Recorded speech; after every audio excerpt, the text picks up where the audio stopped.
box? What was in the box? What's in the box? What's in the box?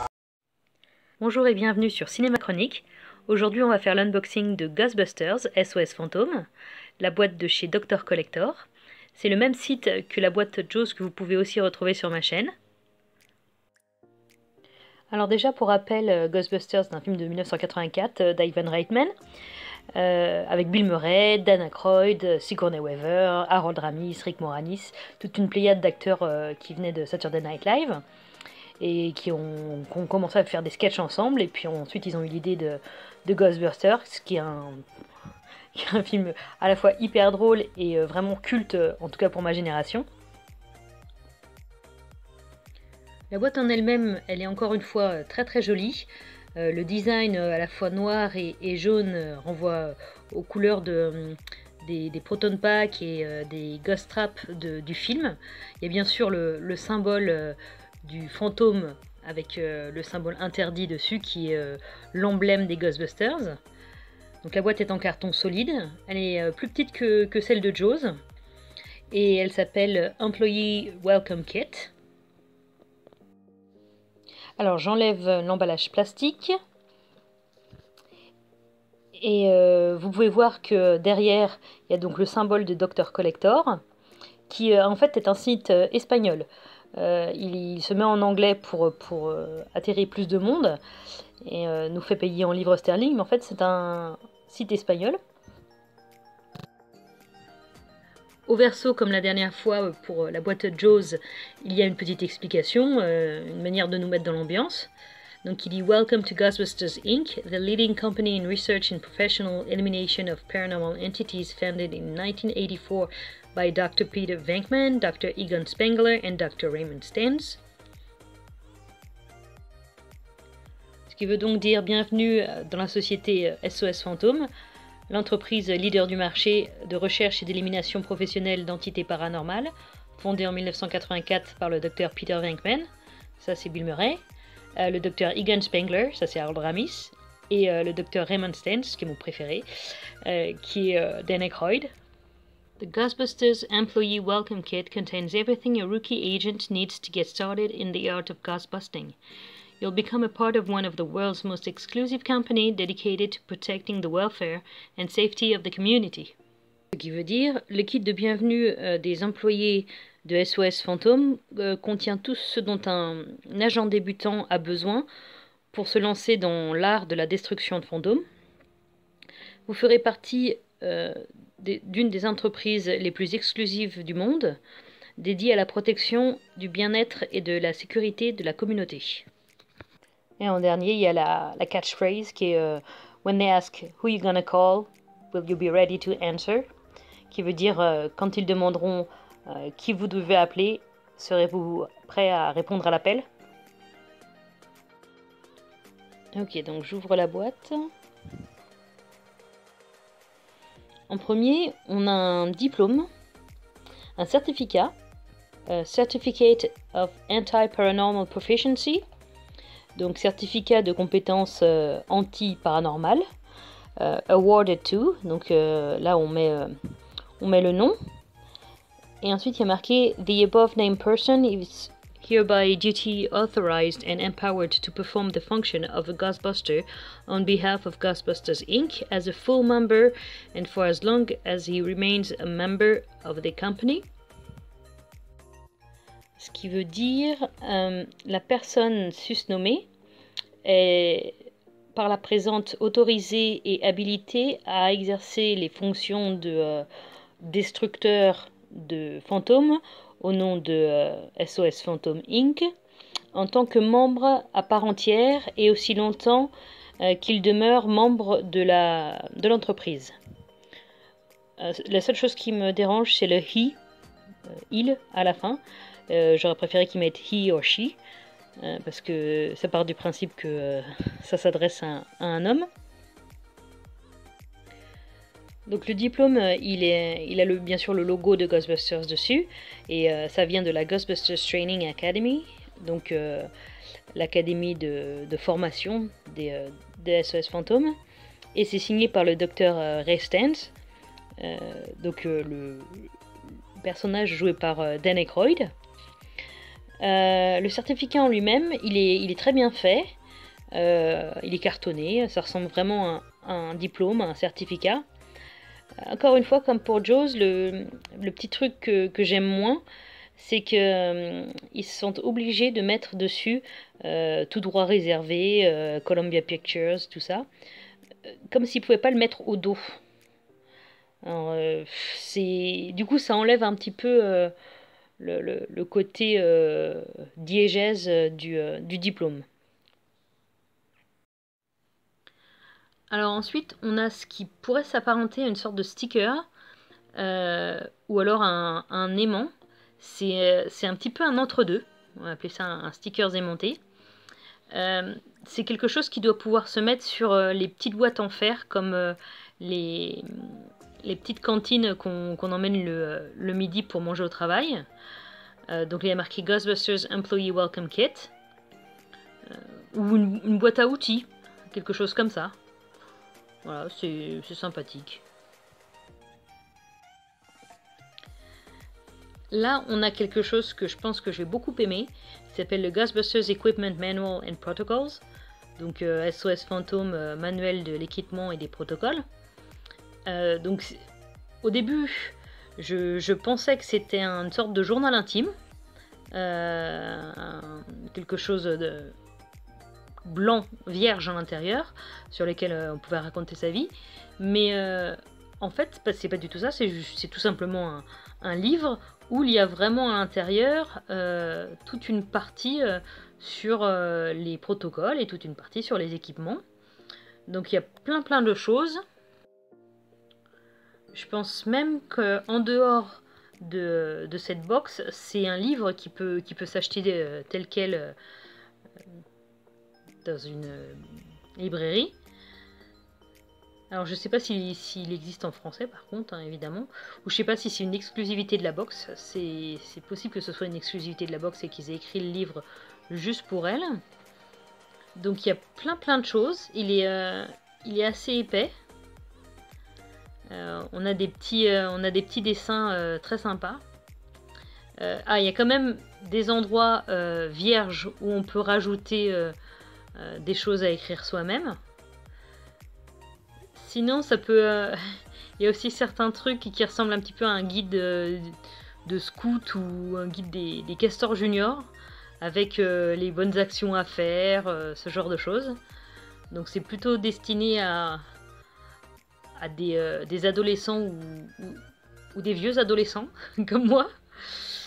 Il y a aussi plusieurs endroits où c'est des manuels d'instruction, comment se servir des ghost traps ou du proton pack, ne pas croiser les effluves, tout ça. En tout cas, c'est bien complet et c'est très joli, c'est très sympa dans une bibliothèque. Là, on a tout simplement un stylo, Ghostbusters. C'est le genre de stylo que les entreprises distribuent. Vous savez, dans toutes les entreprises, il y a tout un pack de stylos avec le nom de l'entreprise dessus. Donc ça, c'est la même chose, mais pour Ghostbusters. Et puis en plus, c'est un complément du livre dans lequel on peut rajouter des choses à écrire. Alors, ça, j'aime beaucoup. C'est un petit récipient en plastique qui s'appelle Ectoplasm Container. Donc c'est pour mettre les ectoplasmes qu'on a sur le terrain. Par exemple, celui que les Ghostbusters ramassent dans la bibliothèque, qui est ouvert. D'ailleurs, c'est peut-être un peu dommage qu'ils aient pas mis de slime à l'intérieur, vu que le slime est très à la mode depuis pas mal de temps, et que la mode ne disparaît pas. C'est dommage qu'ils en aient pas mis un petit morceau à l'intérieur. C'est aussi utilisé dans Ghostbusters 2 quand ils trouvent la rivière souterraine. Donc ils en mettent aussi. Alors il n'est pas de la même couleur, mais c'est très sympa d'avoir un petit récipient comme ça. Je dis la seule chose qui manque, c'est un petit peu de slime à l'intérieur, ça aurait été sympa.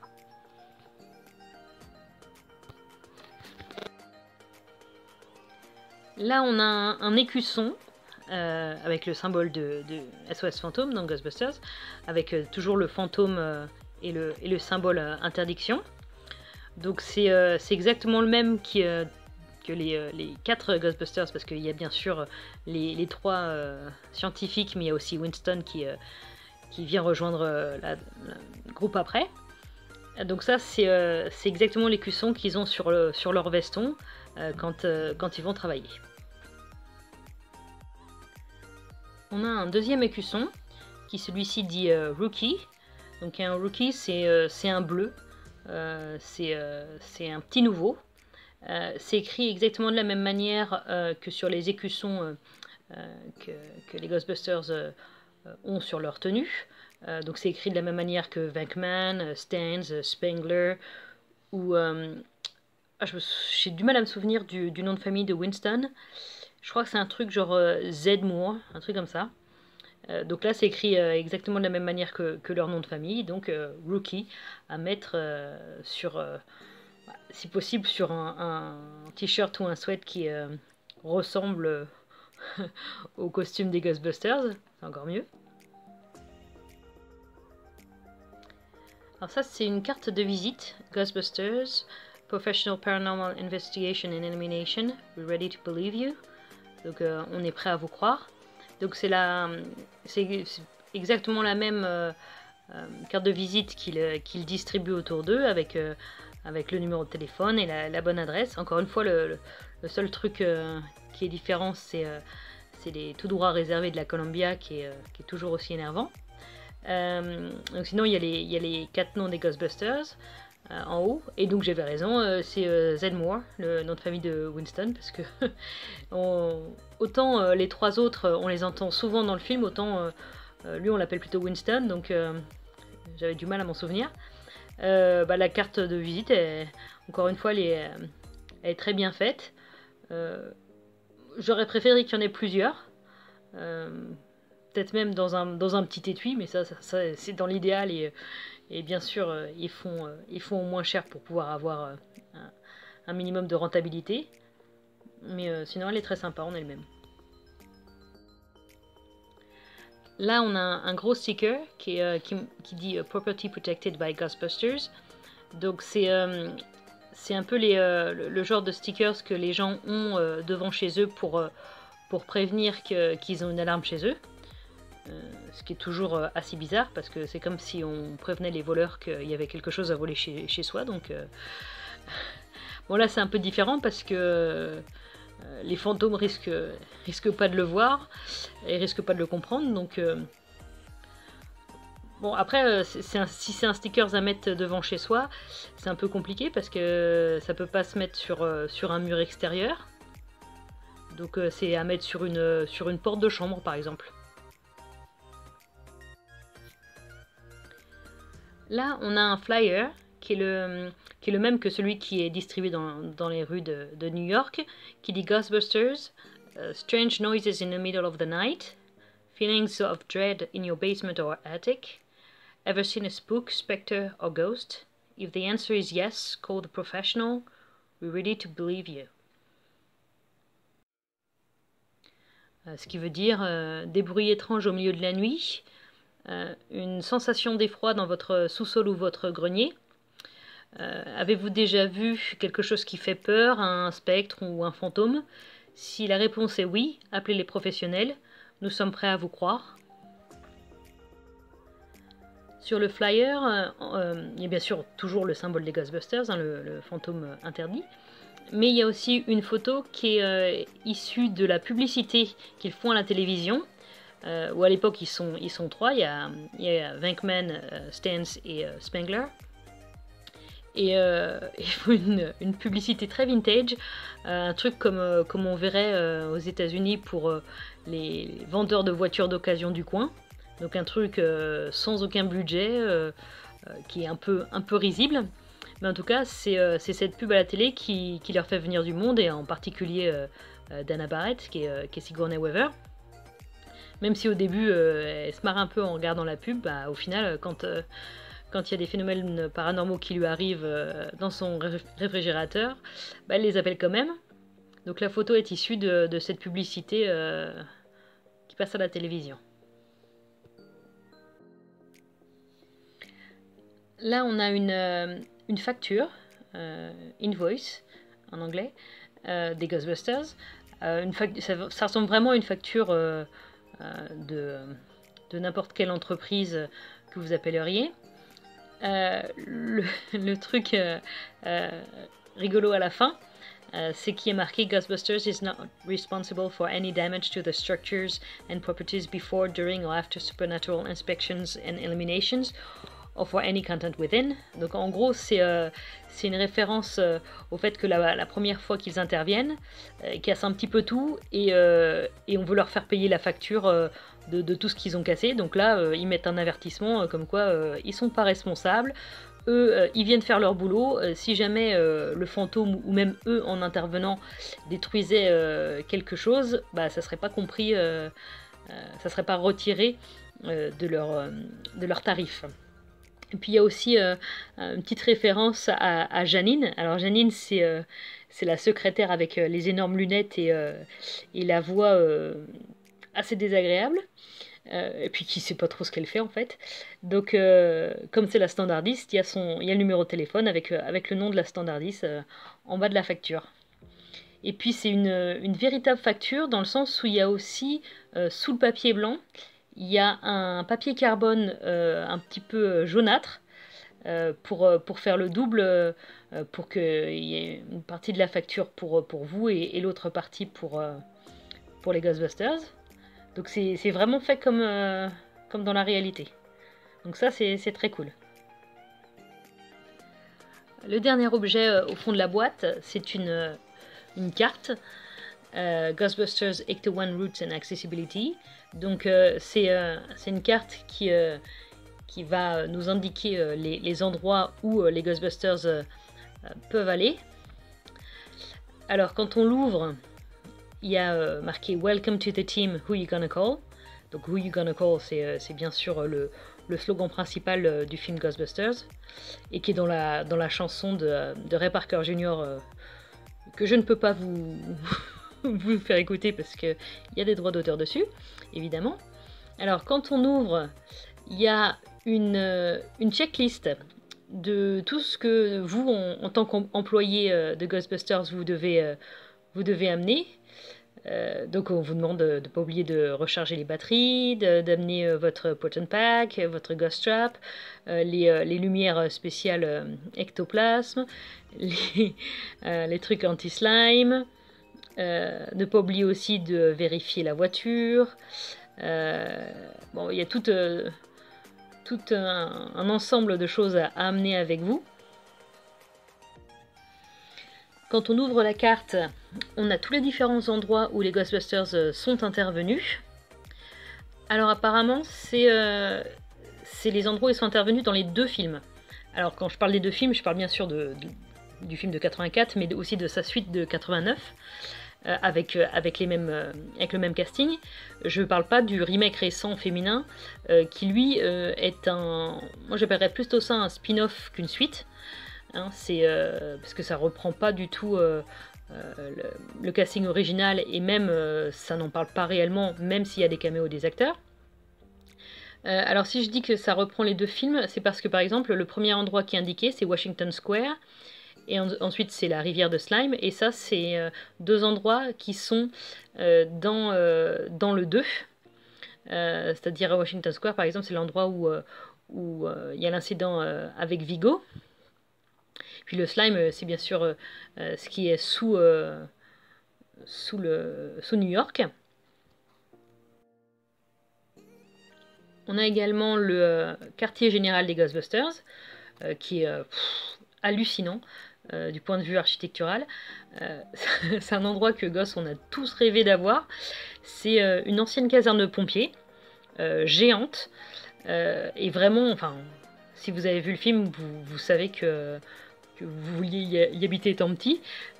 Il existe en Lego et honnêtement c'est un truc de geek à avoir, le quartier général des Ghostbusters en Lego. D'ailleurs je le cherche à un prix raisonnable mais c'est ça qui est dur à trouver. Ensuite, on a le Thurgood Marshall Courthouse. Ça, c'est également dans le 2. C'est là où il y a les esprits des frères Scoleri. On a aussi l'église de Saint-Paul. Pareil, ça c'est dans le 2. On a le Chandler Building. Alors le Chandler Building, c'est bien sûr l'endroit principal du culte gozérien, avec Gozer le gozérien. Donc ça, ça pour le coup, c'est dans l'original.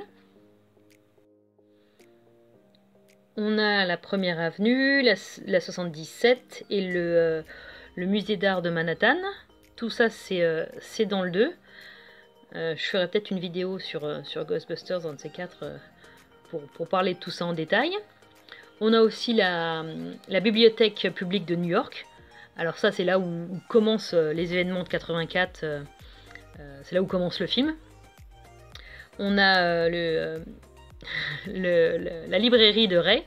Alors Ray vend des livres sur l'occultisme. Et ensuite on a le Sedgwick Hotel. Donc lui c'est l'endroit principal sur Park Avenue où on a le premier appel officiel des Ghostbusters et où ils arrivent enfin à capturer leur premier fantôme. C'est assez bien fait, la carte est très sympa. Puis le fait d'avoir expliqué, parce qu'il y a les explications à chaque fois des endroits où ils sont intervenus. Donc ça, j'aime bien. Et puis bon, pour terminer, il y a comme d'habitude le récapitulatif de tout ce que contient votre boîte. Alors, la boîte était moins chère que la boîte Jaws. Je pense qu'elle coûtait dans les 30 livres.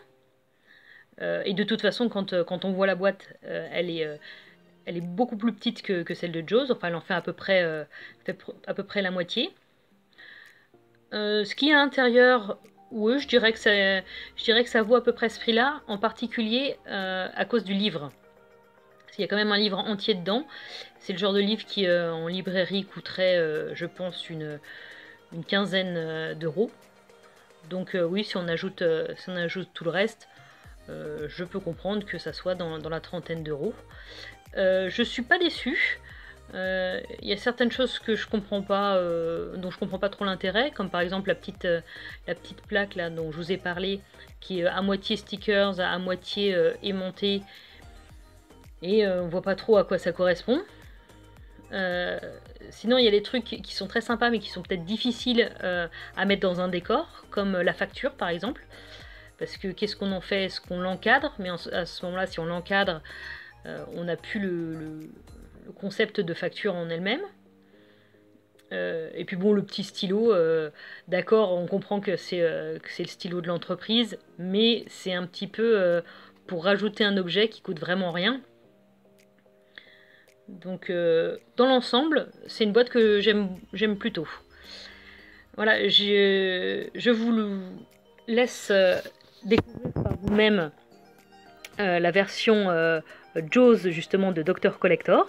Je vous invite à aller la voir sur la chaîne. Je commence à apprécier le site Dr Collector.